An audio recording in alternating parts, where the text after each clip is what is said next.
Good, everybody. God is good. God is good. First off, I just want to say I'm honored and I'm humbled to be here to share and speak. I don't know everything. All I know is what I know. And I truly want to thank you, Miss Honeycutt, right? And Dr. Joe. This is my OG right here. Hey, Red, this is our OG right here. Okay. OG, it don't stand for original gangster, it stands for original guidance. Thank you, brother. Thank you, sis.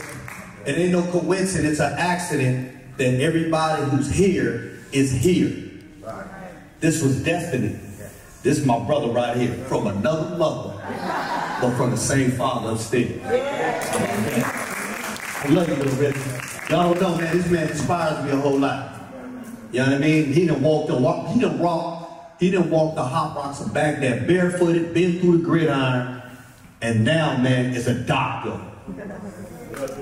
I gotta acknowledge that, brother. Because I've seen the walk that you've been doing. You know what I mean? We come from the same cloth, OG. But look at you now, man, the impact that you're making, because that ain't what you say, it's what you're doing that inspires me. And I love you for that, Reggie. We under the same roof, me and Reggie.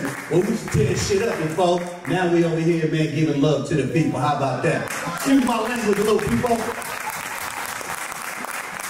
And so I really want to acknowledge, you know, a lot of people here who's already been doing this work. Way before I've been doing it. Before I even thought about doing this. So I want to pay homage and show my love and respect to you guys here who paved the way for me to do what I do. Thank you, guys. Yes. And so, are we talking about questions now, or we just, you know, let me spit some game? Let you talk a little bit, because we come back with some Q&A, and we just gonna be focused today. Y'all with that? All right, because let me just go ahead and share this. And so, you're right, Ms. Honeycutt, the EOPS was a place and refuge for a lot of us brothers and sisters who came home out of that institution. There was a lot of dudes who came home, Stomp Down JB, Eric Johnson, myself. We just all got out of prison, or we just got out of the county jails, and we was on probation or we was on parole when we got there to the EOPS program at City College. It was a second chance program. I was one of the original cats that put us up in there. You was there with us, right, Reggie?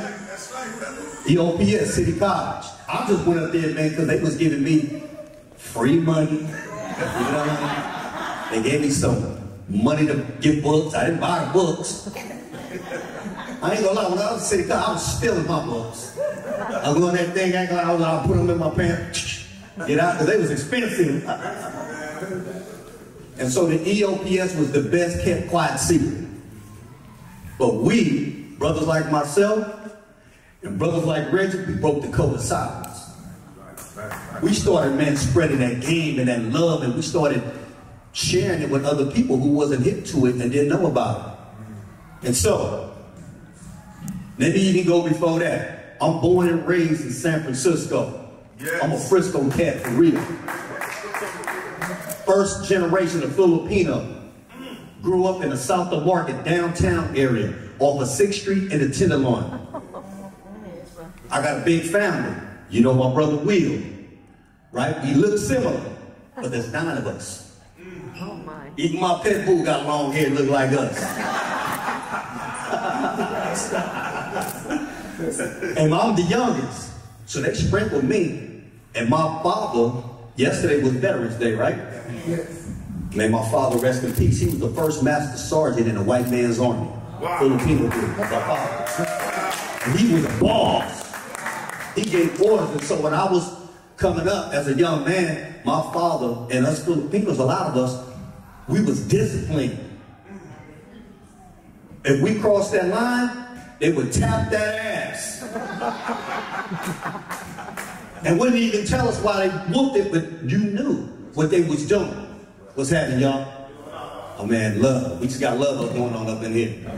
And so, we went out the house at an early age. And when I was going to school, I went to public school, right? I went to Bessie Carmichael. At a young age, I got kicked out of Bessie, right? Set the bathroom on fire. Loaded with the matches. Then I went to Buena Vista. Went over there. Then I went to Patrick Henry and then to Churro Hill. And that's where I got my game. Churro Hill on Canez, right? And on Zooside too. And then from there, I went to Mission High School and then Balboa High School, right? But during the duration of the mid-'80s, there's something that hit our city that was a phenomenon that destroyed a lot of inner cities. And it didn't care if you was black, you was white, or you was peppermint stripe. It didn't matter. It was crack cocaine. And either you was using or you was selling. I became a seller. I was a hustler. Because you know it's from Frisco, we independent players. And we gonna get orders by all means necessary. And me being downtown, especially in the South of Market, 6th Street corridor, going to the Tenderloin, straight money, mac, and murder. And so in '87, something happened that changed my life. My father died. And remember I was sharing with you, my father, he disciplined me, but he never really taught or educated me about why he would whoop my butt. I just know I would do wrong. So I've never really had a relationship with my father, right? So when he died, it changed. It's something hit me when somebody that leads you that you love, because he died overnight. My father died overnight. He had a stroke, a heart attack. And when he was gone, I didn't know how to channel that anger and that pain I had. I didn't know how to do it. And so you know what I did? I started tearing shit up in the streets. That's right. I started using the product that I sold to our people in the community. I started selling cocaine first, and then the rocks came. And I started selling it. And I used to be right out here in Lakeview. Every hood in San Francisco, I would go there, right, and either sell dope or buy dope. And I'm Filipino, going up to neighborhoods where they have mostly all blacks. And so, me being Filipino, brown, light skin, with long hair, guess what? I used to get chosen by all they women.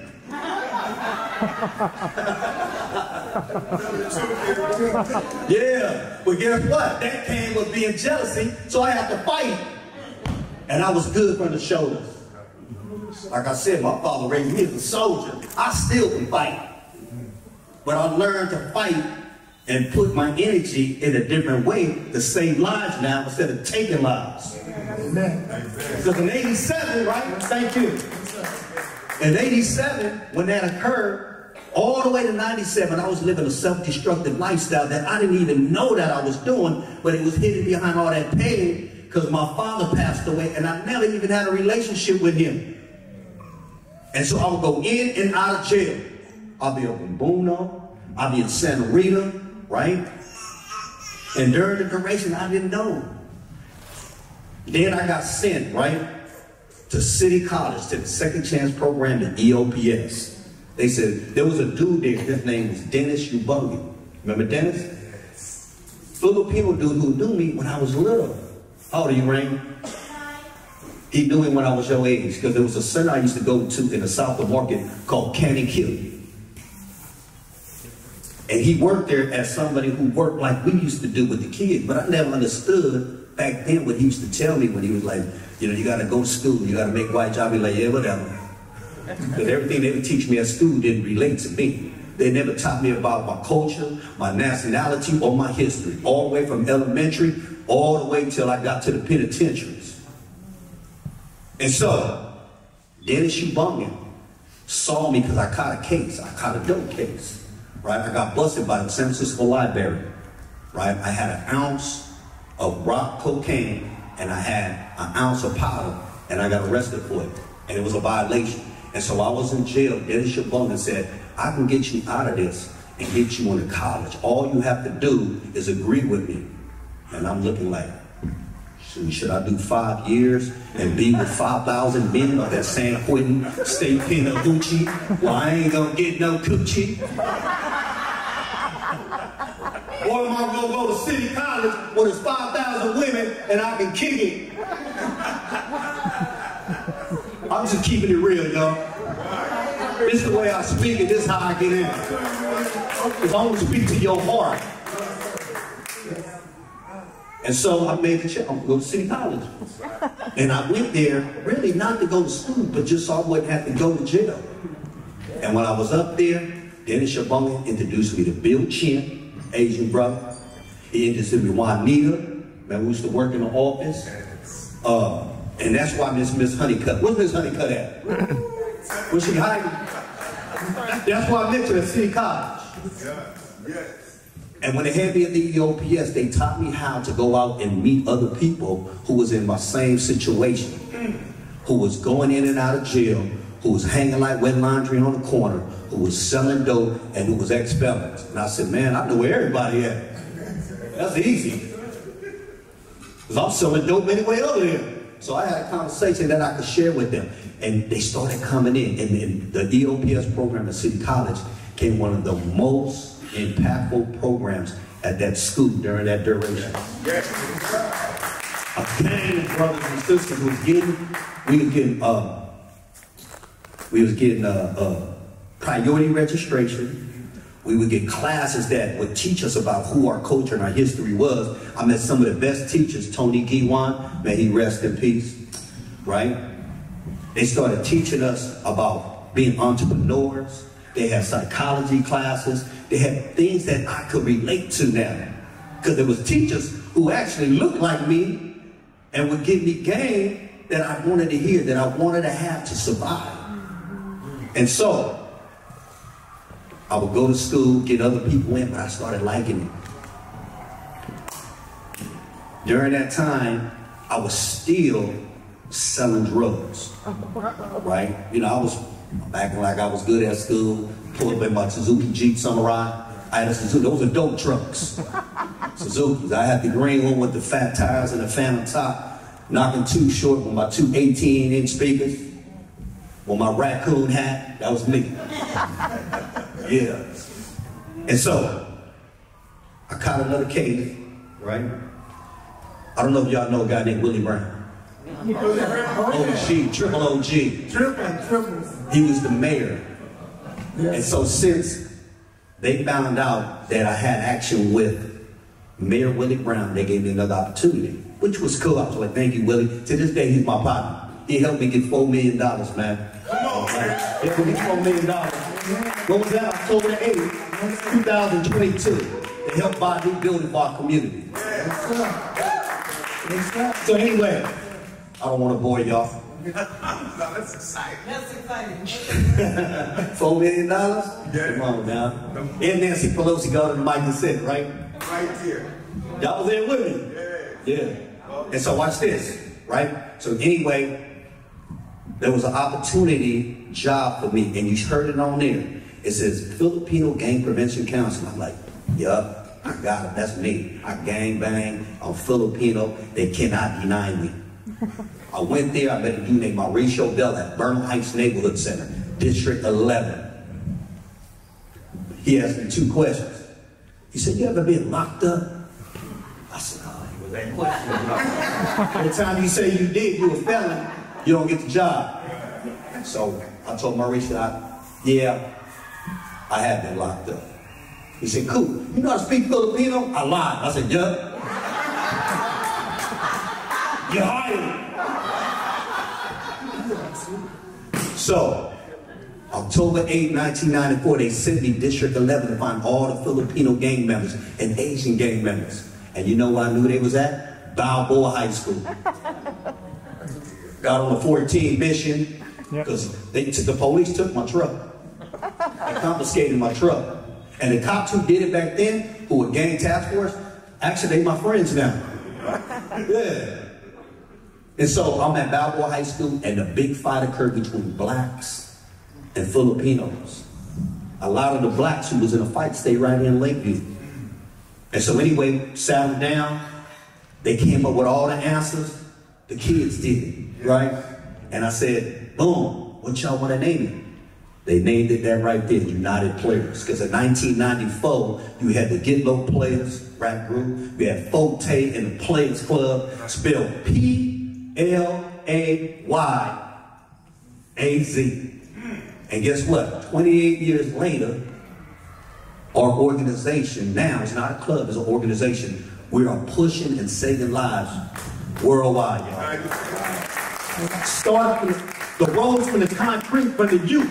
And so like my big brother would say, we need to make sure we focus on the youth because they are the ones who will make all the decisions for us in the future. Yes. So Rain, you ain't the future, you are present. Yes. You ain't giving up. Show what's on your wrist, mama. You see what it says right here? What that say, baby girl? It takes a hood to save the hood. So I gotta make sure I hook y'all up like a tow truck too. Come on, I got something for you. Yeah. And the thing is, it does take the hood to save the hood. That means all of us. All of us together. It doesn't matter if you Asian, you black, you Latino, you Samoan, all of us together with the spirit of love. And the spirit of love comes by higher power, because that's what hit me. When I was young, my family used to send me to church. It was a Catholic church. And I used to sit there at the Catholic church, and it was dark in there, and all the candles would be lit, and I'd be scared. It was like a haunted house. And I ain't trying to knock nobody's Catholic, but I didn't feel that. That's just me.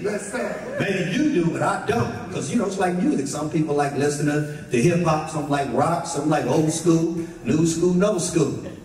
But I found my Lord and Savior as a Christian. Jesus Christ, I found out when I was sent away to a camp.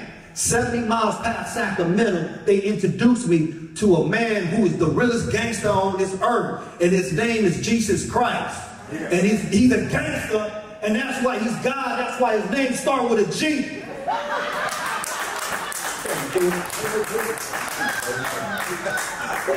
On everything. OG. So when you say OG, I'm talking about on God. On God. And so God has used me to work and save with a lot of people these days. I used to take people's stuff. Now I'm giving stuff. Oh, man, what people think I'm crazy.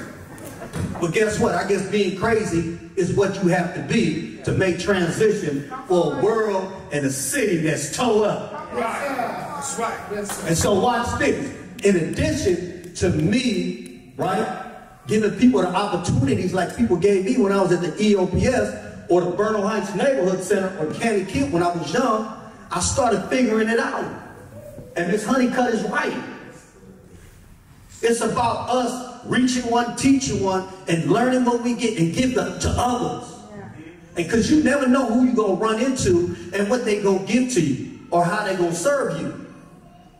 Right? And so, one of the things that we do now, our organization, United Players, how many staff do we have now?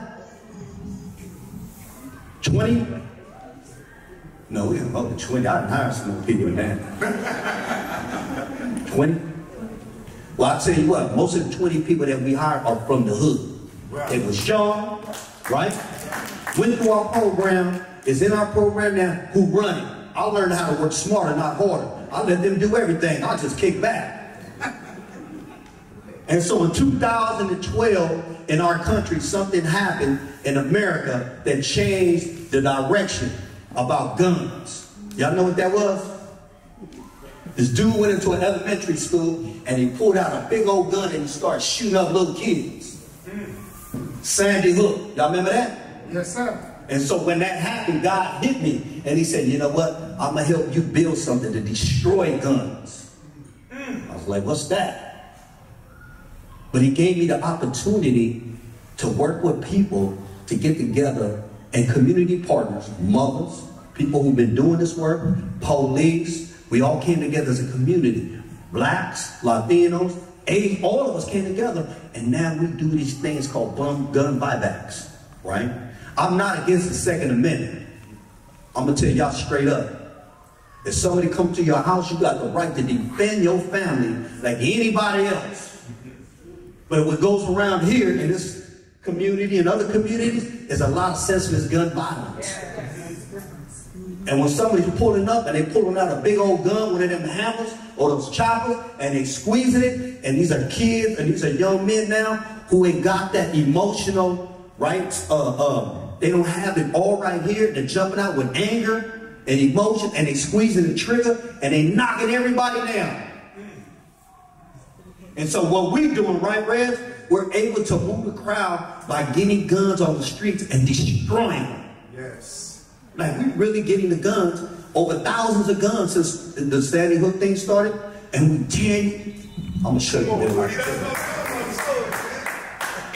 This is the gun buyback, right? That's made out of all guns. Watch this. Come on. See this?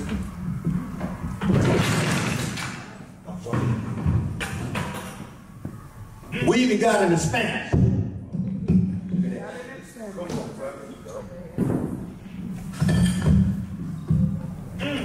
Look at this, y'all. Not playing, really playing. Now, those guns ain't never gonna harm, hurt, or destroy, or kill any kids or anybody on this planet. They're like AK-47. Those are choppers. These are 9mm. Look at this. And then what we're doing is we getting the guns and I'm putting them out there to artists, and guess what they doing? We making art out of it. Okay, Joe. We turning something that's so destructive into something that's so beautiful. You see that monarch on the poster? The Warriors just bought that. They're displaying it at the Chase Center. Wow. And so all the money that we accumulate for that, we put right back into the gun buyback. So we got another gun buyback coming December the 10th, the anniversary of Sandy Hook. Who does my outreach? 10 people who was in prison for life. Wow. But they're back, they're restored. Just like me and this brother right here. Because we figured it out, we learned. We understand this now. And I'm going to tell you, man, who gave us that was the guy upstairs. That's right. He used us. Because guess what? Me and Reggie ain't supposed to be here. I got shot twice. Like you was telling me, your husband was the first surgeon. I know the surgeon up at General Hospital. He not only touched me, he touched my son. I'm the guy getting the guns off the street. Guess what? I got 2 sons. One's in federal prison right now behind guns. And his name is Rudy, just like mine, with the same last name. So the struggle continues. Yes, sir. But what we do is we don't give up. When you get to the top of that mountain, you know what you do?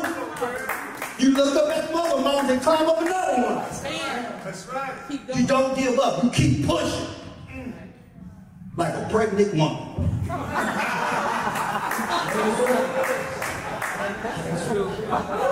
Having triplets. And that's what I'm saying. Women, you guys are the most powerful thing on this planet. If you can put your baby up out of you, Lord have mercy. Imagine you dude pushing a bowling ball at the head of your woo-bop. Can you handle that?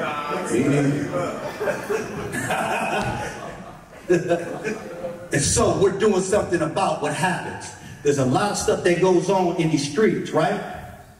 But all of us collectively, we have to work together so we can make transition. And guess where it starts? With you. I found it in me. I love who I am. And I can't stop being who I am because I am who I am. Papa the Sailor said that, right? I am what I am, and I am what I am. And that's all I am.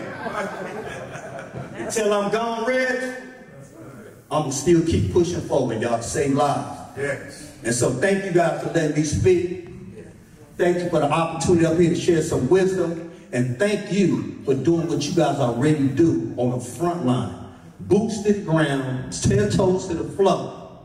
Like my boy Boogie would say, Everett Butler, one band, one sound. Doing it together. You see this lady right here? Raise your hand. That's the executive director of the oldest Filipino organization in Frisco. It's called She just bought a $7 million building in our hood during the pandemic for the kids and the seniors of our community. Thank you for doing what she does. I'm the loud warrior, she's a silent warrior. That's the deadly one. I'm done. Thank y'all. Let's take the church. We heard the word from my brother from another mother. But from the same father. From the same father, the son, and the Holy Ghost. How about that? You heard it and you understand it and you raised the question. We will have some more questions and answers coming up later on. But I just want to make one comment here. I met this man here on a program, and we immediately there was a connection. Now you got to remember, you don't know. My grandmother was a sharecropper. I grew up in Tuscaloosa, Alabama. Think about it. His world and my world, 20 miles apart. But yet there's a connection in terms of what we need to do to change our city, change our county, change our nation. He's shown the leadership that's required. Not the folks who come up with the fancy studies and tell you, give you the data, statistics. We can stand up and give you all the data. Yeah. But here's the man that went out and dealt with the solution. We need solutions. Yes. And this is the kind of man who understands the spirit and force that moves change. Because you can't do it on your own, folks. I know that for a fact. And the fact that he's still here, and think about it, we share the same thing. 80-year-old brother, me, 80, when folks, my doctor's surprised I show up. Because I've defeated all the mobility tables. You know, and I've had all the diseases now, prostate, diabetes, check it. But I understand that there's a power force in the world that put us here to get the job done, and when it's time's up, time's up. Amen. And that time gonna come. Guaranteed that. All right. He speaks to the question of community.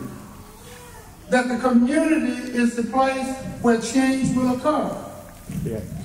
The community must get into a way where they're concerned enough to say we've had enough. We had enough balance. And what you have heard from this outstanding person, Mr. Corpus, he don't like for me to say that. He like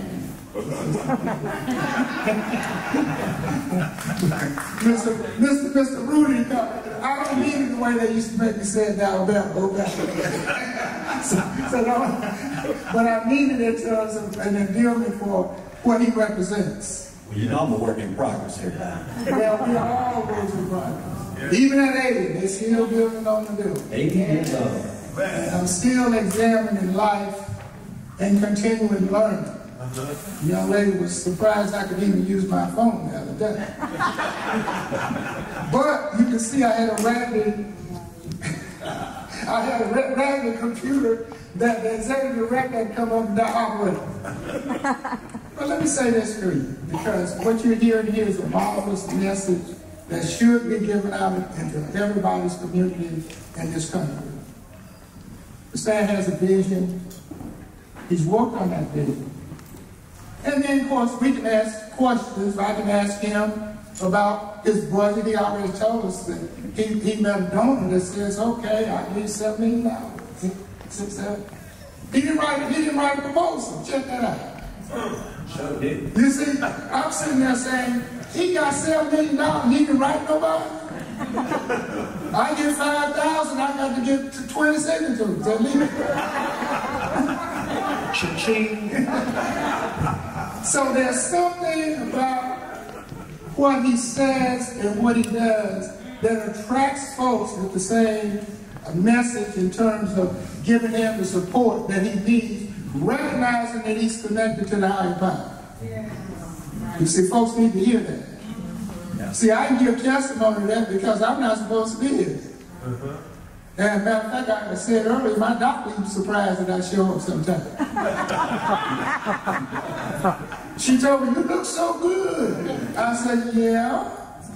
She said, "Well," I said, "What you doing?" I said, "I'm cutting those pills that you give me in half."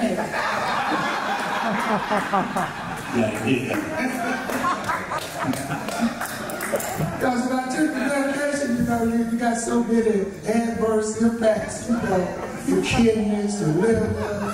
Now, why would I continue to do that? Right. So she understood, because I eat healthy, I walk every day. But the point is that we live today in changing times. Times are changing. Yeah. The world is changing. Technology put us in a new world from the industrial age. Take us out into a new world. It's kind of like I'm always reminded of the young, real senior citizen, elderly African-American male went to a church, because in that time in Alabama, church was simply dead. So he goes up to the preacher, he says, "You can't come here." He says, wait, I tell you what, you can come in if you go talk to God. So the brother went back, he come back next week. The preacher said, you come back to the church? He said, "Yeah." He said, "Did you talk to God?" He said, "Yeah." He said, "What did God say?" God said he hadn't been in your church for 6 years.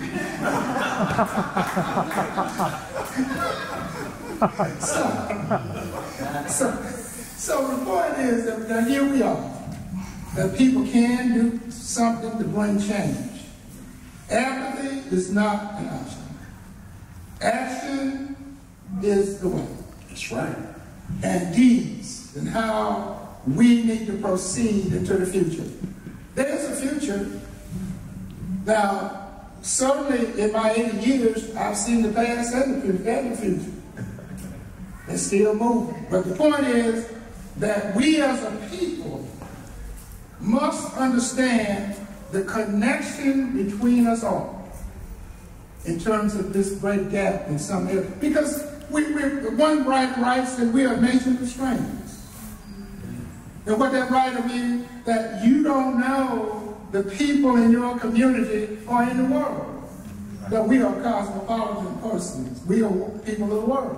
The folks who raised me knew I would not live in the world that they lived in. Can you imagine me trying to grow something? You know, and here my grandmother could grow corn, she could grow cotton, she could grow cabbages, she could grow potatoes, she could grow sugar cane, both types, sorghum. She used the mason jars to store food. She knew how to keep potatoes, sweet potatoes, in a hot climate like Alabama. They put the potatoes in straw, put them in a sort of a mud hut thing. And the last thing is, of course, you kill her own hogs and smoke her own hogs. Your strategy for dealing with obstacles that you may have found as you pursue the dream. 80 years young, y'all. Give him a hand. You might say, when I grow up, I want to be like you. Be like you, brother. With some hair.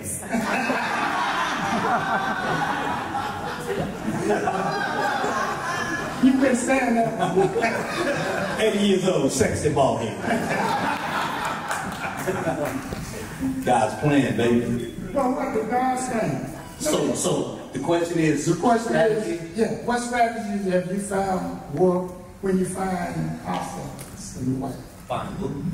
Blocks. Yeah, folks. Okay, so watch this. Folks who says you can't do it. So hopefully y'all agree with me, because I'm gonna get spiritual on y'all, right?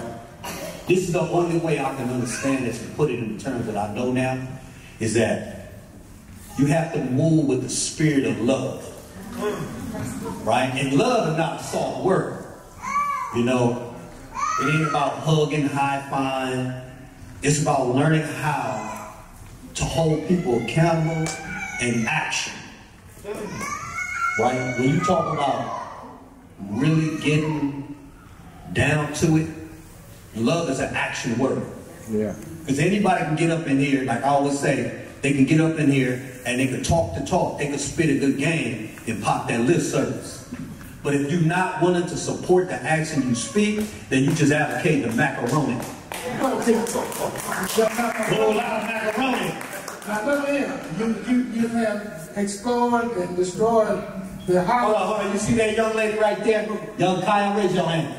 That's my niece. Right. She just was walking through, and I seen her with her friend right there. Now that's action, right? But you know what you did just now? I mean, you really destroyed the myth that Hollywood created. Hollywood created the myth that love is something romantic. Hollywood told us that women are weak and are objects to be admired. And what you said earlier, when your grandma was the one out there was no men around, right? No men around, so I couldn't grow up with a myth that y'all were weak, okay? I couldn't possibly do that. What I say earlier, Rich, in order for somebody, man, to push a life out in this world, a man can't do it, a woman can. That's probably the closest thing to death, when a woman is pushing a baby out. Right. I know I can't do it.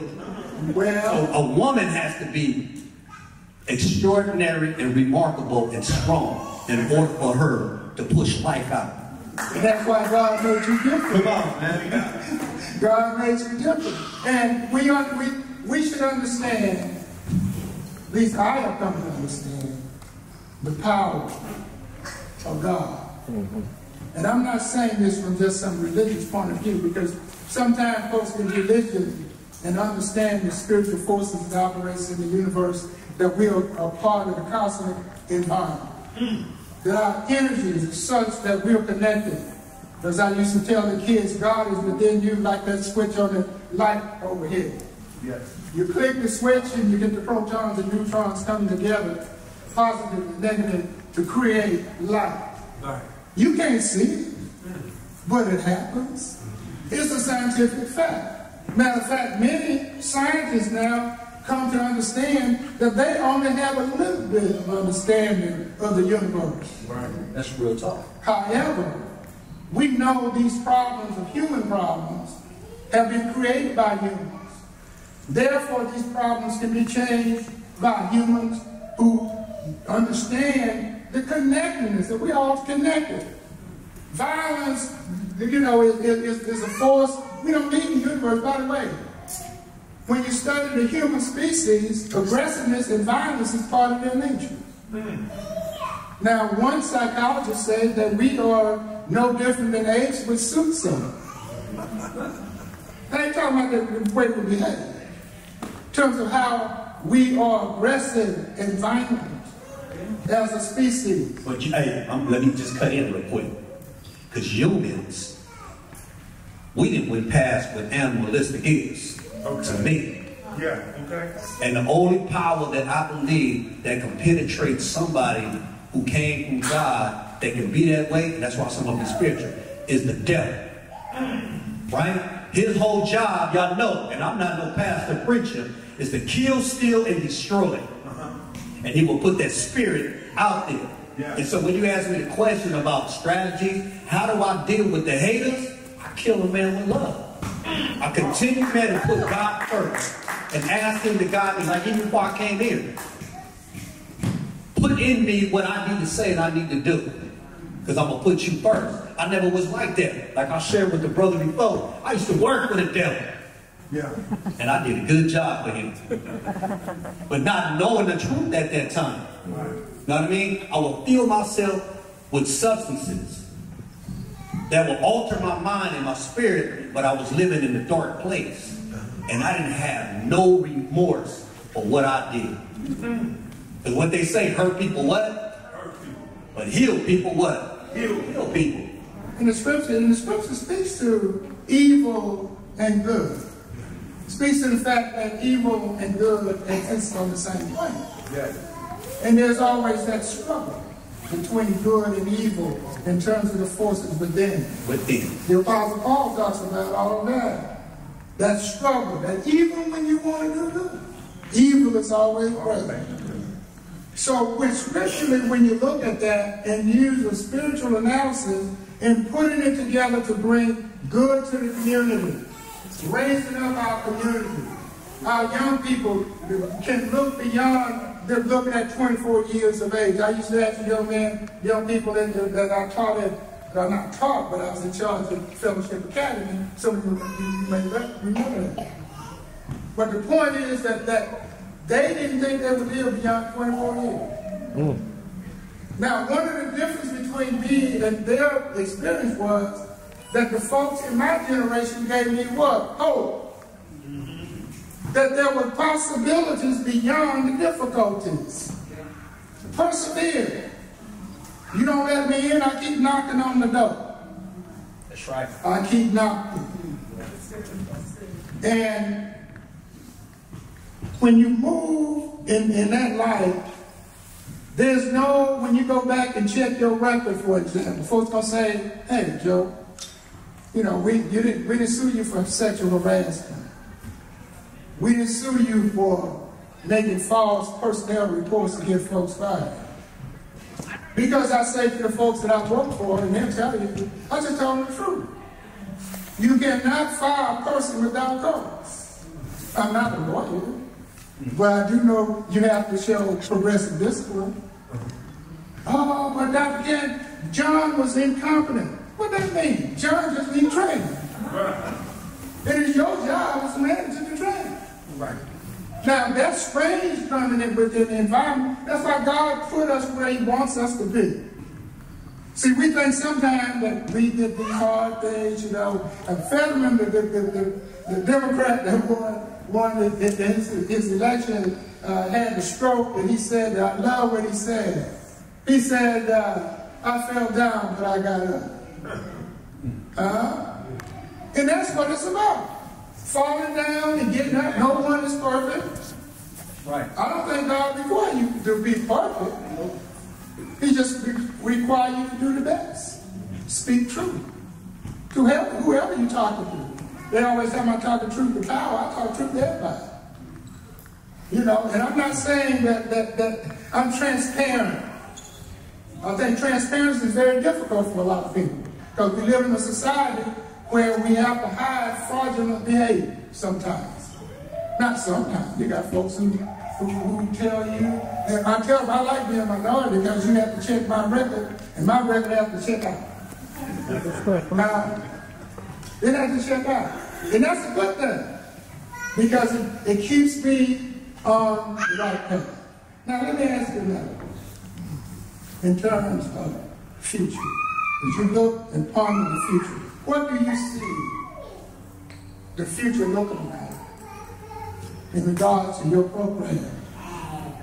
So when I think about our future in the program that I'm operating, and that's why I pointed out to Kaya, right? Whoever controls the mind and the heart of the youth, control the future. There's a lot of hope, but you got to have that faith, because there's something, man, there's a spirit of fear that will block you from your blessing. And when you're in this world, there's so many potholes and obstacles in your path when you're trying to be who you're trying to be in this world. Because this world, man, lies to you. Yeah. This world is full of hate. Yeah. But as long as we have people like yourself, Reggie, and other people who really care and teach the kids the truth and tell them the real and let them know their royalty. Right. Let them know, man, that they are kings and they queens. I promise you our future will get better. And it depends on that individual. Because what's happening now is everybody lying. You know, man, what's raising our kids? These phones. You be all up in the house, or you be in your car driving on a trip. Besides the driver, and sometimes the driver, everybody's on their phone. Everybody's disconnected. And there's something that's called algorithm. Whatever you're watching on your phone, That's right. right? That's right. It replays and replays. It continues to play in your mind. And what goes in your mind is in your heart. And what's in your heart will soonly seep out your mouth. And what they say is on your tongue. Life and death is at the tip of your tongue. So you can speak life or you can speak death. And this culture that we deal with now, especially young people, they talking death. And it's not normal, but it seems normal. And so we have to get back to educate them in the truth. How do we do it in a way where they can understand? Because the way we talking right now, they ain't gonna get it. You know, y'all adults up in here, y'all probably understand it, but still, it still could get complicated. But for young people, I'm gonna tell you, man, if you ain't got no rhythm and no beat behind what you're saying and there's a match, you gonna lose them. And guess what they gonna do, Joe? They gonna walk away from you. Yeah. Right. You ain't talking about language. You ain't speaking to my heart. And that's why if you listen and you watch a lot of the young people, they're looking at rappers and artists because they're capturing them. But if you listen to most of these rappers and these artists, not to blame them, right? Who they play on the mainstream radio, is talking death. Yeah. Straight up. Let me ask you that one. This fear. You know, Americans love to be fearful. They create boogeymen. Yeah. And we come in the world, as I say, with a blank slate. Everybody writes on it. Your mama, your dad, your neighbor writes on that blank slate. What's the fear? The fear is false education appearing real. False education appearing real. Fear. And fear is the thing that keeps human beings from being the best that they can be. They are afraid. And you know, I grew up in a place, I call it in a terroristic state, because it was based on fear. I feared the Klan. Ain't no sense of me standing up here telling you I did John Wayne. You know, I had to figure out which house, which fence I had to get over, and who had the dog. That's what went through my little mind then, you know. If the car comes by, the lights goes off, you know, you better be careful. That water fountain that you tested when you was a little boy, just because you wanted to see if there was a difference between color and white. Grandmother kissed the ear and said, don't do that again because it'll kill you. Here. So that's learned behavior. Other behaviors you learn that's dysfunctional, to walk in a store to make sure your hands are in your pocket. We had stores, and give you a little experience, you go to a store to get clothes, you try it on, you gotta buy it. I grew up in, and I'm not here to make light of all that stuff, but you gotta realize that I lived in a whole different world than my brother did. But at the same time, we shared experiences. And you can, you don't have to go to prison, me and brother. And the biggest institution is your mind. So hold on, let me just grab what you just said. You said you came up during the era when the KKK, the Ku Klux Klan, had made y'all feel like, oh man, you know, I'm fearing for you. That's right. If you look at today, and I'm not hating on all this establishment, but there are so many crooked cops, right? That the Ku Klux Klan, to me, in our era, is the police. Wow. Right? And they're not all bad cops. Because some of them, man, look like me and you. But a lot of them, I feel like, dress and try to impress that man. You dig what I'm saying? And so, hold on. So, when you look at the school system, you look at the prison system, and you look at the social media system with the music, they're all part of the same system. Wow. You understand what I'm saying? And so when you talk about fear, that's one of the ways how they keep a lot of us, our people, down. because they not really telling us who we are. That's true. You understand what I'm saying? And they keep you in fear. That's true. And it serves a function for the folks who control the system. Now, the thing is, and President Biden is the only president I've lived long enough to hear say this. He said racism is a stain on the soul of America. That's the only first president I've ever said that.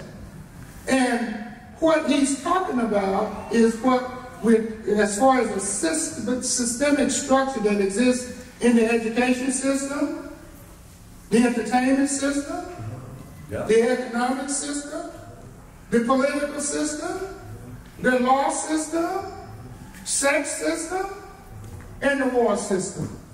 All of those systems are come together and they're laced with the poison. I call it poison. But racism is like the virus. They come at you in a different strain. But hey, let me just say this, OG. Yes. I don't blame nobody. No systems. I ain't blaming no white man for my mistakes. Because it's about us. You want to blame, sometimes, you know, I'm saying me. Okay. And my people, some of my people, we're quick to blame other people that I know it's my own people kill my people more than anybody else. Let me clarify. Right? Let me clarify. When I say that, I mean Filipinos that I know. Let me clarify my statement, because I'm certainly not talking blame. I'm talking about the behavior. But I'm saying I don't want to point my finger and say, man, all the cops are bad. That's why we in the no. It's on you. No, I don't say that. You got to pick up your own bootstraps. I'm not blaming nobody. Let me say this. I'm not saying blame. But I'm saying just as we strategically look at other aspects of problem solving, that's part of the equation. And if you notice, it jumps up in gerrymandering. It jumps up in terms of how folks see the democratic system. Is it working? Do I know, as an African American, a democratic system that denied me the right to vote? I'm looking at a structure in place, and I better be aware of it. Because when I go on a job, working for my bosses, and most of my bosses have been white. Now think about that. Most of them. I don't think I ever had a black boss. Come to think of it. I hadn't even thought about that, did you? Took you 80 years to figure that out, bro. No. By the way, I had more black teachers in high school and graduated than I had in college. Matter of fact, I had 4 white teachers in going from the AA degree, BA degree, MA degree, PhD. I can count the number of black teachers on one hand. Man, you got a strong grip right there, brother. I want you to understand. But hey, let me just say this though, right? Yes. Some of the worst people that I met in my life that did me wrong were my own Filipino people. That's true. That's true. I swear to God, people were like, we need cops. I'm just saying, for example. That's true. And I'd be like, yeah, we need cops. We need more Filipino and black cops or Latino. I'm like, nah, man, we need some more real cops. Because everybody used to whoop my ass, and I knew that was a cop. It's Filipino. Now listen to what you just said. I'd rather have a white boy who's fair with me than a Filipino who's gonna whoop my ass. No, on the other side, on the real side, you pointed to a personality that exists in all of the groups. You find there's a personality that I mean, you saw Django Unchained. That's that hate. If you've seen that brother in Django Unchained, he identified with his master more so than he knew about himself. So the point that I'm raising is that there's a psychology that operates. Yeah. And that psychology, that pattern of behavior, you have to be ready to deal with. And that's I'm not saying blame, right? Because I get the guy where I am, blame the white boy. But that's what I'm saying, man. Education is key. Yes. Information is a key ingredient in life. Yeah. But then, too, let's point out something here when we say education. Tell us the truth. There's a difference between book learning and street learning. We exemplified that. But then we find out in terms of raising problems, solving problems, it takes all of that. You have to go to streets. You have to know that, of course, I grew up in the South where we didn't call it the streets, they call it the folks Saturday night crowd. They're the folks who shoot and cut each other up every night on Saturday night. I heard back in the days they used to call cars that was messed up jalopies. Yeah, No, you're right. call it a buggy, y'all call it a You're jalopy. right. You know, what we're talking about here is something when we talk about a solution. How do we solve a solution, have a solution with an understanding of the problem? I would argue that a lot of people don't understand the problem. That's right. Because we've had this dissension, if you will, among every group, whether it's religious or whether it's ethnic. You got all these divisions, even within the religious group, you got separation. You know, folks say you can't be sprinkled and going to heaven. Right. You got to be baptized like Johnson, right? And so you get in these kind of things, but I see you understand that they don't count as a belief. I can't change their belief, and I wouldn't try. But at the same time, you are true to your belief by the behavior that you display. Bam. And teaching and educating kids at a young age, to me, is more impactful and effective than teaching somebody who's older. You understand what I'm saying? That's what I meant by letting these youngsters know the truth. What are they really teaching them in these schools that we're in? Right? Yes. Are they raising a man from the yard, from the schoolyard to the penitentiary yard? Because every time a bell rings, you got to get up on and sit down on the floor.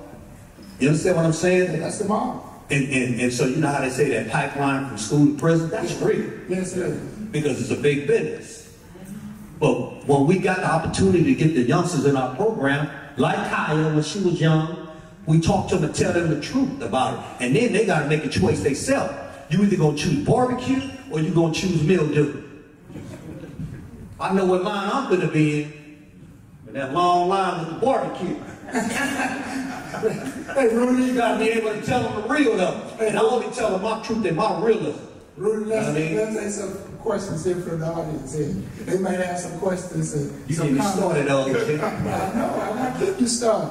Yeah. That food almost had me fall asleep. Yes, ma'am. Question about the young people that you said you brought to the table and the two gangs, and you said that they came to a conclusion as to how they could build solutions on getting along and bettering. What were some of those? What were some of the issues and what were some of the solutions? If you can name like a couple that came out of that meeting that were fruitful. Thank you for asking that question. So earlier, who wasn't here, we talked about how the United Players originally started. And so, to me, it was getting to some of these youngsters and showing them that respect, right? And letting them know they are somebody and they belong. Because nobody couldn't get them to the table, not the administration. They for sure the police were they were trying to listen to. It took somebody who came up out the jailhouse who they saw was like them, was in a gang, for them to even listen, right? Once they condemned, then I gave them respect. I said, look, it's your choice. And guess what? Most of us don't want war. Most people don't really want war. They don't want drama. They be faking like they want it, but they don't really want it. Right? And so, once they had somebody who could identify and show them love and respect, and so they came to the room, and we made it in the room where they felt important, and they was the ones making decisions. We took out police, we took out the administration, and we sat in there and we talked this as human beings, as brothers. What were some of the things that came out? So my first question was simple to everybody. So can somebody, we have rules in the room, can somebody please share how the fight originally started? And then I said, if he's gonna talk, and even though he's saying and he's lying, don't say nothing, let him finish. Right? And then you can say, so what the common denominator came to at the end, while they was fighting, it was about somebody being disrespected and there was a woman involved. It was a girl. And I said, so you guys are willing to kill somebody and go to prison for the rest of your life over something that could be I made sense out of it, simple. And guess what? They were like, yeah, you're right. Then I said, okay, so now what can we do to stop the violence? You guys got the answers. Y'all should know. Y'all go to the school. And they started saying, hey, man, there ain't nothing happening at the school. Everybody just hanging like wet laundry here. Because Balboa, you just had sideshows in front. Right? So they needed somebody who cared. And I said, okay, what y'all want to do? They said, well, let's have some football games.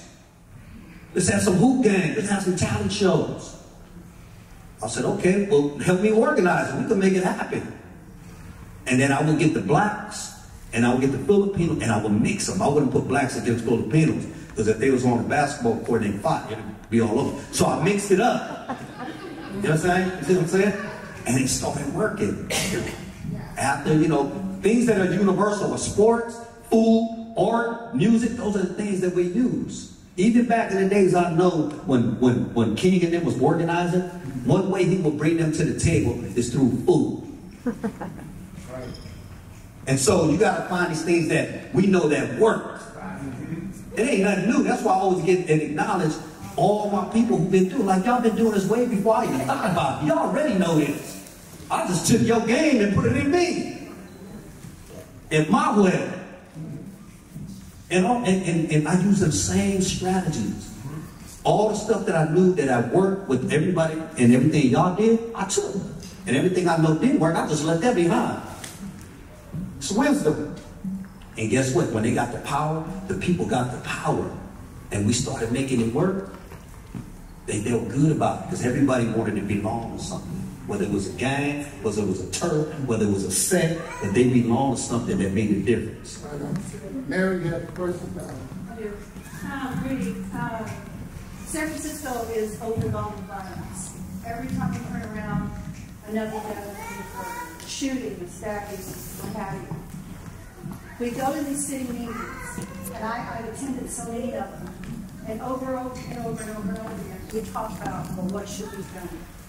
When is someone going to start doing something? All of these community meetings are great, but nothing's coming out of them. And the organizations that are put in place to help with mental health, to stop the violence, are just collecting money. I'm sure there's a few good ones out there, but your organization is doing great work. When are the other ones going to start doing work? And what is the city going to start doing about it? So I don't know if I know the answer to that, but I will say this. San Francisco, do y'all know what the budget is in San Francisco? Billions. It's like 40 billion. We got more money in our budget than some whole states got. Just San Francisco alone.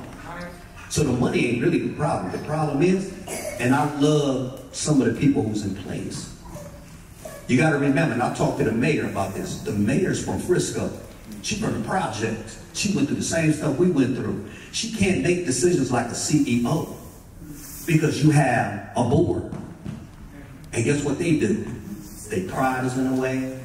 They fight us in a way. And so it makes it hard for our mayor who really knows what needs to happen in San Francisco to make a real change, because you got people, man, who are fighting with politics. And she can't change nothing. She can't change it. She wants to. If she was a CEO, not a mayor, she could make that decision on her own. But she has to go through people who these people right here be funking. And it makes it hard, you know what I mean? And so until these people who are in place from these districts, who most of them mean well, but they getting bad advice from them advisors, keep fighting amongst themselves, we ain't never gonna change. And the only way we can change that is us. It's our people, us, right? And I use this analogy all the time because the minister told me this, Reg. One thing in San Francisco that we have in San Francisco that is a natural disaster is what? Earthquakes. We do for earthquake. It can happen anytime. You never know when it's going to hit because it ain't going to tell you. But guess what? When an earthquake does hit, which God forbid it doesn't happen anytime soon, because I went through the 89 one, right? The first thing that's going to go off in your house is the gas, the water, and the lights. You think, man, our governor or the mayor, right, is going to come to your house to help you? No. Hell no, they ain't. They're going to be too busy trying to do other stuff. And I'm not trying to disrespect none of it. But the reality is the people who's going to have to deal with each other is the people right there immediate in your neighborhood. So it does take the hood to save the hood. If I'm your neighbor, you better know who I am. And you better know who your medics are in your neighborhood. You better know, man, to have some water. You better have some food. And you, because I'm going to tell you, you see a lot of these people who's out here, who's on these streets are homeless, they hungry too. Wow, thank you, Rudy. I appreciate you and Dr. Honeycutt. Thank you. You're a nonprofit organization. I've done a little bit of work with you for a while, as well as with Transformational Miracles and Abuse Design Seduction. I'm grateful for the work that you're doing. There is a pressing concern, and I see it on social media often as a younger generation about buying guns back and then not having the particular artillery amongst those street soldiers who feel like they need to protect their own homes in certain arenas, who haven't necessarily crossed over into a more spiritually conscious awareness of love pushing first. My mother's a Christian. I was raised in the church. She taught me Malcolm X's ways, not, Martin Luther King, not Malcolm X. So I will buck down. I will try to put love first as opposed to, fighting first. So buying back guns in a community where I was raised, where guns were used to protect the community, where you have on social media a number of youngsters who feel like, I'm not going to give up my protection, especially when there's many states who are advocating and changing laws for open carry. And so I'm seeing a lot of brothers still, going 6 feet under, even though we are pushing this movement. And I'm all for love. Love absolutely rules. But, as a person from the hood, it takes the hood to save the hood. More advocacy, and I see what you're doing. I'm just curious how we can bridge that out into other nonprofit organizations to support more of get rid of the guns and use the love. Thank you. I'm going to answer your other part of that question.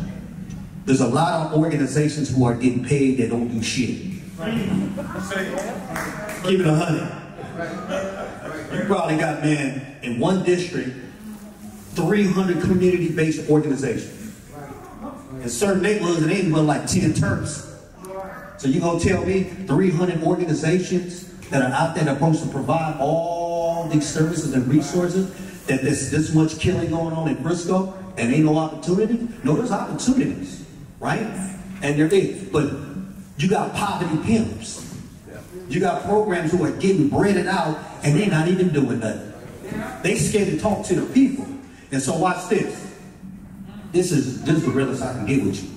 Like I said earlier, I'm not against the Second Amendment. You got the human right to protect you, your family, by all means necessary, right? Guns in this country is everywhere. You got ghost guns, you got big guns, right? And the real is, there's a lot of stuff going on. When I talk about getting guns off the streets, and people say, "Ooh, you crazy, you tripping, we're keeping our gun." I'm like, keep your shit. If you at war, you better pull out your gun before he pull out his shit, and whoever hit first is gonna win. I'm talking about these guns that's on the streets, that people, man, are leaving in the house with his children in. 1 in 3 homes got guns in it that are left loaded and then unlocked in houses with children just walking around. I'm talking about guns in the house where dudes don't know how to deal with their woman, and then they whooping their ass and they pull out the gun and shoot the girl. Domestic violence. I'm talking about the guns that's laying around in the house, that's been in the house and just laying there for anybody to get. And when I come break in your house, because I used to do it, the first thing I do is I steal money, guns, and jewelry. And the guns that I will steal at your house, I'm going to go knock somebody down. Those are the guns I want to take off the streets and destroy. The other guns that we're talking about to protect your community, your family, just in case somebody comes in or some go down, hold on to them. Hell yeah. You know how they say, I'd rather be judged by 12 than carried out by 6? That's real. You know what I mean? So people get it twisted. Like, nah, man, keep your thing, better be ready. But just make sure you shooting at the right people too. Because when you got guns and you're going like this, and you running this way, and you squeezing the trigger, guess what? A gun, when it shoot, you go like this. So most guys, they get that TV game. They go like this. So when they shoot, I'm shooting at you, guess who they hit? Everybody over here. And they go, boom, boom. And then you wonder on the news, you hear a 5-year-old that shot, a 2-year-old got hit, a person who just got off of work, grinding for 34 years, working the hardest they can to build their family, and they got shot. Because you got people who are reckless out here. They're angry, they're emotional, and they don't know how to shoot guns. I hope I answered your question.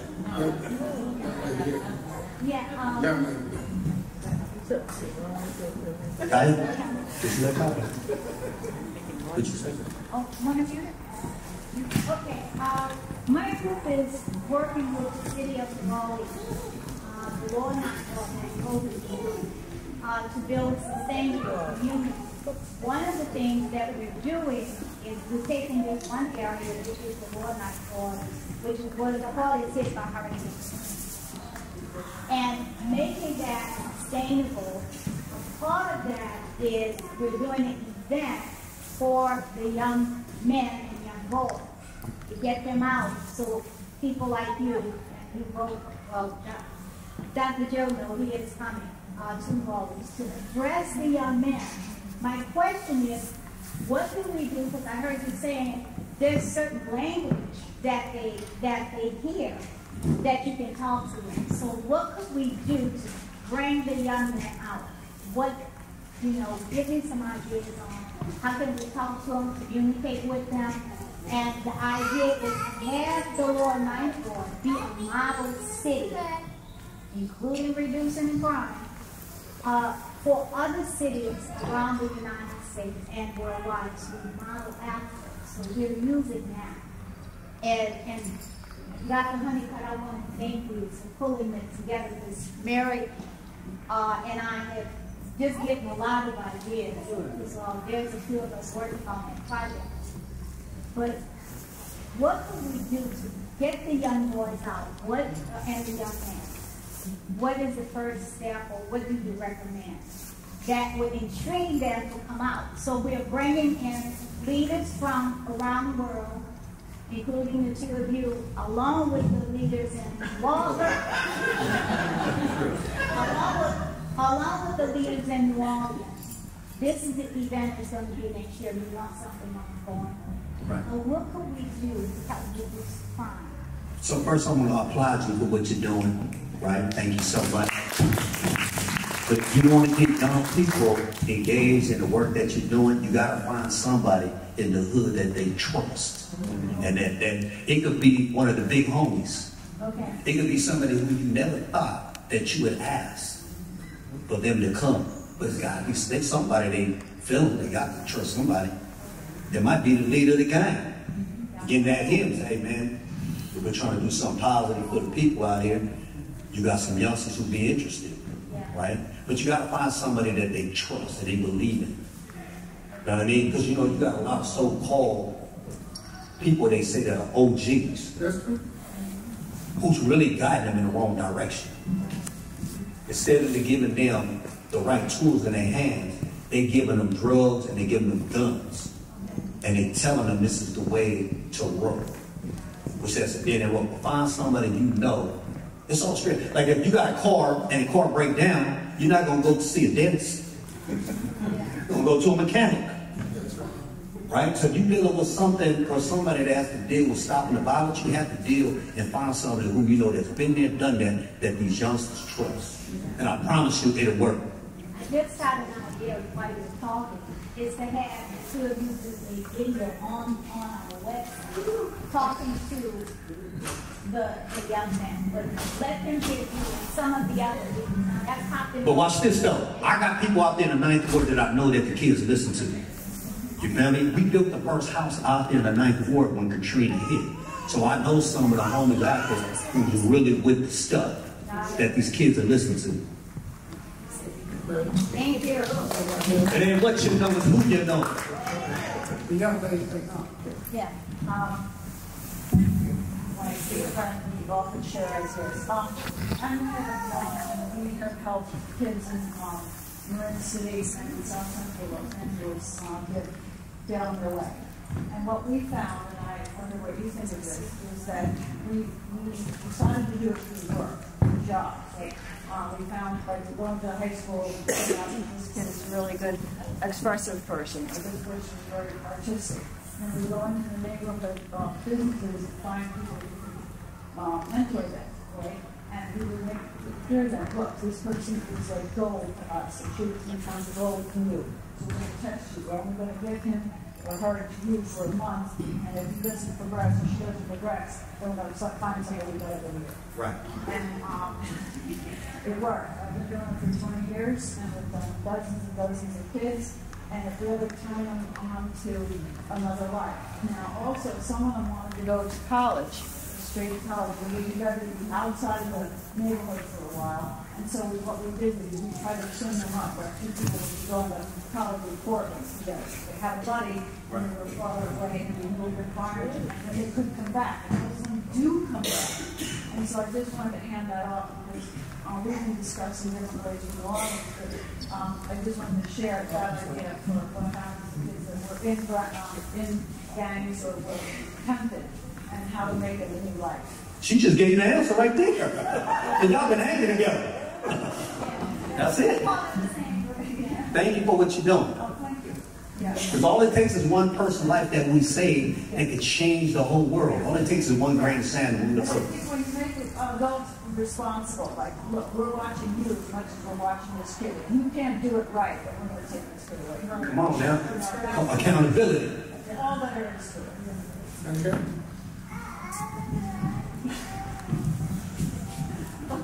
Thank you very much. I've got 4 questions for you. Well, jump? No. You. Okay, now I just want to make one comment. You know, everything comes with guns. But I remember back in the days, back older than most of you, when black men used to leave their families, they would give their pet wife a gun, show her how to, do everything, oil it, because people don't realize how much it takes to keep a gun where it can function and not kill you and everybody else around you. So I just want people to know there are more guns in America, they alluded to it, than there are people in America. A lot of us have guns. You heard how I said that, but we locked them up. I used to have a boyfriend who would come and he would fix my guns. I didn't realize there was so much to it, but he would oil it and do whatever. It is locked up in my house. I don't intend to use it. I usually have a better chance in joking someone out of trying to jump on me. But if they don't, then I will show you when I am prepared with Jesus helping me, because I have good sense. Yeah, you're right, because you're talking about for real. You don't have to. Now, I'll change your perfume in a minute. Take care of that. Now, you know what I'm going to do with this. This is not this cat. Okay. Ladies, you got to learn how to protect yourself. I try to talk people out of stuff. Okay, but you try to jump on me, and I'm old. Then I've got to try to figure out how to get you off of me. Okay? I can't do this. So I brought you some. I've got a taser in here too. Okay? Just leave it in this good. Exactly. You understand what I'm saying? I've never used any of it. This I like because you put your fingers through, and when they come at you, you're not going to say, I got this. You just say, if they try to reach for you, because see, I had a boyfriend that almost killed me. Yeah.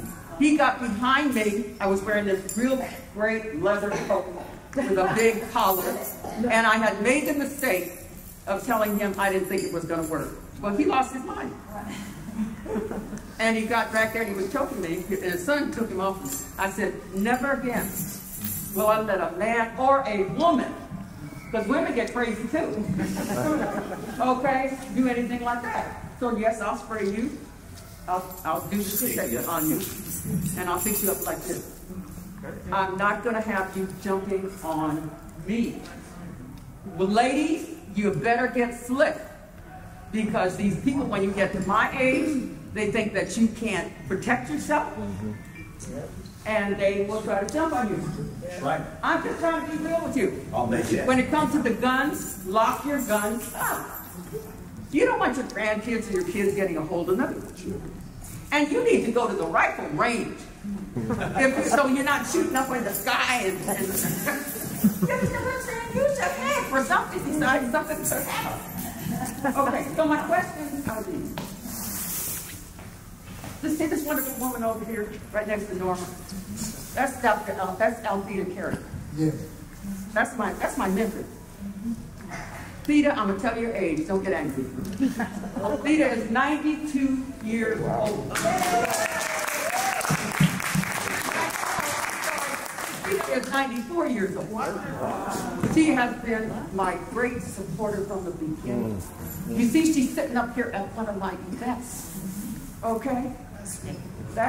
We operate out of love. She knows I'll come and take care of her anytime. Thank God for Norma, because Norma's up there handling it. She taught in some of the roughest schools here in San Francisco. I did too. I'll never forget the time when I was teaching at Polytechnic High School. Right outside my classroom, 2 girls. One's taking her coat off. The other's reaching for the Vaseline, getting ready to put Vaseline on her face. I said, what are you doing? I said, what are you doing? They looked at me and they said, well, Miss Honeycutt, I'm going to have to fight her. I said, why are you going to fight her? She said, because she didn't like my shoes. I said, she doesn't like my shoes either, but you don't see me greasing up and fighting her. I said, my illustration is this. See that woman sitting over there? And I've been in all these classes. You got to come with something different when you're dealing with, and I was at Benjamin Franklin Junior High School. Notice junior, not all that crap you're saying now. And they would come from the neighborhood. They would act up. I would tell them, if you don't stop doing what you're doing, I'm going to get the dean for you. And then I had another one who marched in. He danced into my class.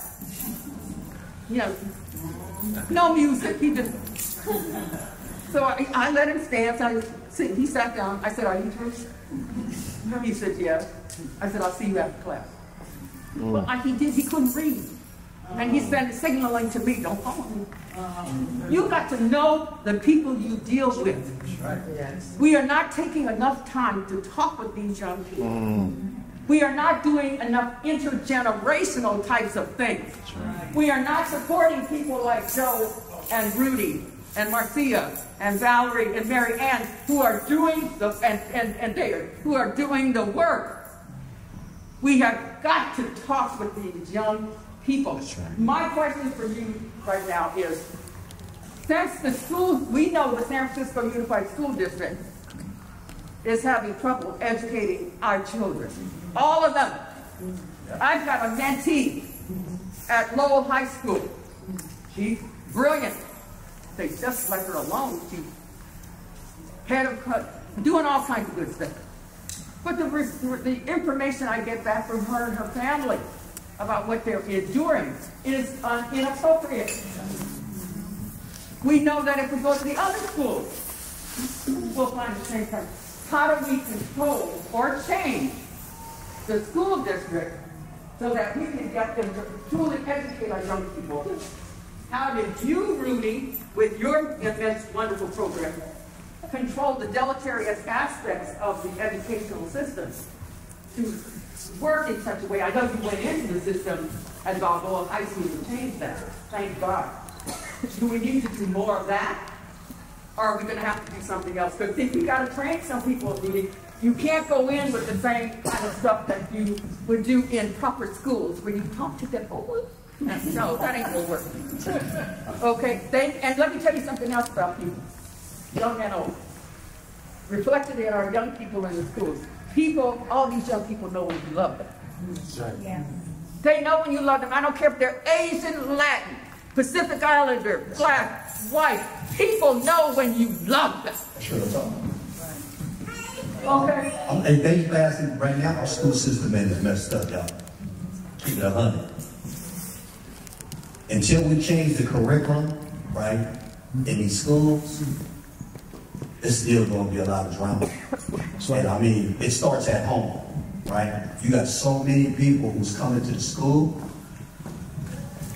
with problems that it's like a breeding ground of problems. And so you have teachers who are underpaid. You got teachers, man, who have got all the resources and the capacity to deal with a classroom with 30 kids, and probably 25 of them already, man, I got so many mental health issues. That's like a lost blind leading blind. And so I don't know what the answer is to that, to keep it 100. What I think too, one of the things we have to consider is that the school systems in this country was based on the industrial model. And we no longer have an industrial model. That model should be one that addresses the issues of technology, science. It cannot be the industrial model. The industrial model requires you to come and sit in class, in a room, be quiet, keep your mouth shut. Yeah. But here you got the child that you have to engage as a teacher. Now, I've been around enough folks to know that there are not a lot of teachers that teach kids. Everybody can teach kids. Now, you know the teachers when you see them because they're teachers who will take the same group of kids that's disruptive and have them marching and singing songs and singing the capitals of the United States. Because teachers can do that. They have the art to do that. Yeah. So it's a different creativity. I think, and the curriculum be absolutely correct. What you correct. just said, there was creativity and understanding the people who's in your class how to deal with it. Yeah. Because when you got a teacher honestly in the class and you got 30 kids, right? It's hard to deal with, man, so many people when you just one person. You need other resources to help you out. And that's why even in the schools, and you know, Kyle, at Bessie Carmichael, the school that you went to, we're very fortunate enough to have other community-based organizations as allies. And then in the South of Market where we at, we got a lot of development and we got a lot of tech. And a lot of them want to help, but they just don't trust, right? They don't trust the community either. So you have to build that bridge and figure out how to build a relationship and get them involved. And guess what? They got the money. They was able to, some of these tech people were able to get mental health, like, what's it called, Carla? The mental health people that come into the schools, social workers, that we pay, not the school, but we leverage our relationships with them. And so you got to know how to build allies and know how to build, you know, that bridge and sit at the table and find other people who's willing to help in their community. That's right. So buying back the And so even, okay, watch, I'm going to give you one example. There was a project that was put into our community, right? It was a tall building, luxury housing, affordable housing, in our community as a community stakeholder and a person who's a native of my neighborhood. That developer has to sit down with the community and talk about providing percentage of that building that they're building to your community. There's a lot of community people who be like, hell no, we don't want them over here because, you know what I mean, they're going to gentrify the neighborhood. And he's already pointing his finger at the developer like this. So the developer, man, we can't deal with you. I'm willing to sit down and say, let me hear what you got to say first. I'm going to sit at the table and I'm going to hold you accountable for the things that you say. If you say you only put in 20 million in a neighborhood with that big building and this work, no, we're going to shut your project down. And so you got to have the education to know what percentage, and I learned all that because our district supervisor and our mayor put game in my ear hole.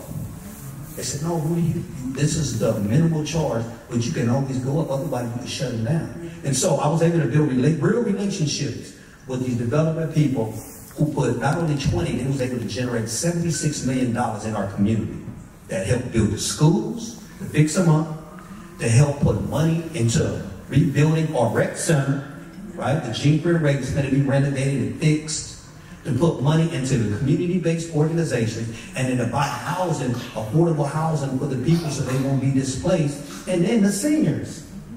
All this money was negotiated, but it took over 5 years. It takes time. But I'm not afraid to sit down and be who I am and sit with you and talk with you to negotiate what's going to be the best way.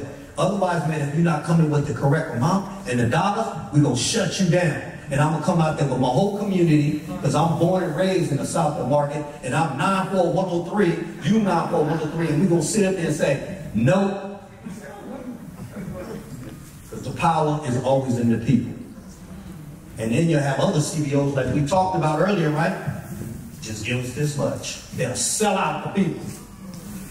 But now we got to stick united and together and be educated and be disciplined to know how to deal with these folks. Let me ask the last. At the end of the day, they really don't care. They just want to get their thing built.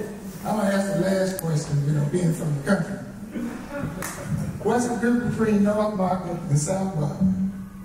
Between the North and the South? Yeah, you mentioned South Market. Oh. South. Oh, okay. What's that? Okay. North. Okay, so the North of Market is where all the people who got money. Oh, okay. See, South of Market, where a lot of people who live in Hunters Point, Sunnydale, Fillmore, they was all there when people moved to the city. And it got expensive, and they moved out, and they started buying homes or moving to different neighborhoods. Did you hear that? They thought I was asking a simple question. Yeah, that's real. No question. They got real. If you don't, no question means stupid. Questions means that you're inquiring as to seeking the truth. Okay, let me ask you another question. And then I'm using the truth. No. Okay. So, Rudy, y'all have to talk about who, and his ministry is his organization, right? Oh, thank you. His ministry is his organization. So I volunteered to have a workshop or, have them come together. You know what he told me? He said, I can't get them all together in certain neighborhoods because of the gang stuff. He said, you would have to find a neutral area. So I said, well, where is that? And it was something like the Piers. And I'm thinking, what? Well, yeah, that's exactly what I said too. What? What's going on in terms of, are you concentrated primarily in the Tenderloin, and do you pull people in from other neighborhoods? How are you handling that problem? Because see, my organization wants to, you know what we do, Rudy, and the rest of you know. I can't imagine that we're so unable to deal with one another that we can't even come together and break the bread. And then my last question I want to ask you right now is this. I'm sorry, Dr. Joe.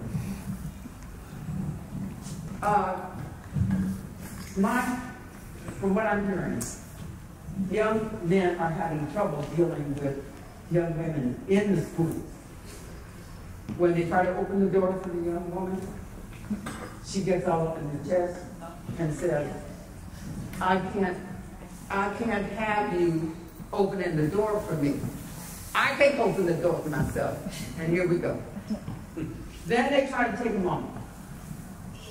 That's why I thought the next activity I would do, folks, was one where we had someone come in and talk to the young men, and then another person come in and talk to the young women. Because I pray every day that my two grandsons do not run into any hoochie mamas. Okay, and try to bring them home. No, they like her. No, but you know what I mean, Rudy. You can have your whole life record when you have in the wrong relationship. Okay? So, I know that, thank you. We all have been there. So, is that, I guess that's two questions, how do we deal with young men and young women getting along together, loving one another, supporting one another, trusting one another? And I forget what my other question was. So let me just say the first thing, and I'm just going to speak about Frisco, right? There's a lot of people, everybody pretty much know each other when it comes to the funk, right? Because a lot of families live in different neighborhoods that know each other, right? There's a lot that's going on underground where people are coming together and making it happen. A lot of people don't know. And there's certain people who we talked about who you need to get to make that happen. So you got brothers out here who I know personally we're getting different people from different churches together and they can meet and train. But it doesn't mean there ain't gonna be no more funk. You remember, one of the best ways of keeping people apart is to conquer and divide. Right? Yeah, it works. And most people really don't want no war. But inside somebody's own camp, just say like my own little crew that my set, there's always snitches and there's always informants that work with the police. And when I'm talking to Cat and we're trying to work it out, somebody from this side will deliberately start a problem with that side because he's working for the man to keep it going. So until we can find out who and get them people up out of our camps, right?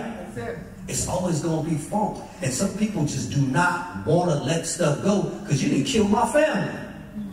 And guess what? I want the police to arrest him because you know he done killed 4 or 5 people and he's still on the street, he's free, and nobody's doing nothing, and police know, we know, and he's still killing people. So what? I'm going to knock him down too. And the cycle keeps going. Until people start being held accountable, right? But the actions that's happening out here, it's always going to be that drama. Thank you. Thank you. Okay. And the women part, I'm going to let you answer that, brother. No, I'm going to talk on Jesus. Because I know Jesus got the answer, you see. I'm not going to be facetious about it, but the power comes from the community. Regardless of how we see the community. The power comes. The power to vote, the power to active participation in school boards, getting them to stop banning books and that sort of stuff. It's going to take the involvement of the community. And I know folk work 2, 3 different jobs, but I remember I came from an household where my mother actually, she works every day, all day, but she showed up for school now. And I still remember her telling me, because we had to take woodworking, you know, had to build something. We didn't think that was important. Building something according to scale and using the tools to do that, that's something you learn. My mama looked at those 2 stands, lamp stands. She said, Josephine, those are the most beautiful stands I've ever seen. Beautiful, and I love you. And she got down to school night, like everybody else, like a lot of folks. But the point was, at 80, I still remember her talking about those stupid stands. I got to get older and realize that I could have shellacked it a little bit better. I could have sanded it down to see the grain a little bit better. But she told me, and you know what? I picked that same trade up with my son. I never told that boy the negative stuff. I never told him what I really thought. I always tell him, you're the greatest thing in the land. You're great. Come out. You're doing great, man. You can do it. You can, and one teacher out there in Oceana said, well, he's a good kid. I said, why is he a good kid? When he does his homework. I said, he don't get no special for that. I expect him to do his homework. The parent expects the homework. And once you as a parent, and some folk, you know, I didn't go to school to be a parent, but I remember the stuff that made me a good boy, if you know what I mean. And I picked up on some of that. So, even today, he won't take, if I get a welfare check, he ain't gonna try to take it from me because he knows that. And when did I teach him better?